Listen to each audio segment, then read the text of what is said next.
ಸಾಧ್ಯನೇ ಇಲ್ಲ ಆಂಟಿ. ಆ ಡೆವಿಲ್ ಜೊತೆ ಒಂದೇ ಒಂದ್ ರೂಮಲ್ಲಿ ಇರುವಂತಾದ್ರೂ ಹೇಗೆ ಹೇಳ್ತೀರಾ? ನಿಮಗ್ ಗೊತ್ತಿಲ್ವಾ, ಅವರು ಮನೇಲಿದ್ದಾಗ ಭಯದಲ್ಲಿ ರೂಮಿಂದನೇ ಹೊರಗೆ ಕಾಲಿಡಲ್ಲ ನಾನು. ಹಾಗಿದ್ದಾಗ ಅವ್ರ ಜೊತೆ ರೂಮಲ್ಲಿ ಹೇಗಿರ್ಲಿ? ಇಲ್ಲ ಇಲ್ಲ, ನಾನು ಅಲ್ಲಿಗೆ ಹೋಗಲ್ಲ.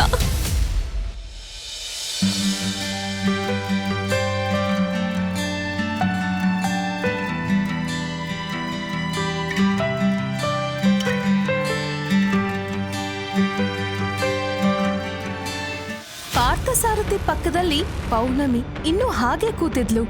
ಆಕೆಯ ಮನಸ್ಸಲ್ಲಿ ಹಾಗೂ ಮುಖದಲ್ಲಿ ಭಯ ಕಾಣಿಸಿತ್ತು.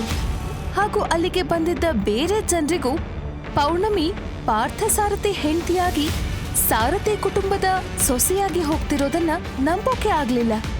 ಆಗ್ಲೇ ಪಂಡಿತರು ಹೇಳ್ತಾರೆ, ಎಲ್ಲಾ ಶಾಸ್ತ್ರಗಳು ಮುಗೀತು. ಇವಾಗ್ಲಿಂದ ನೀವಿಬ್ರು ಗಂಡ ಹೆಂಡತಿ.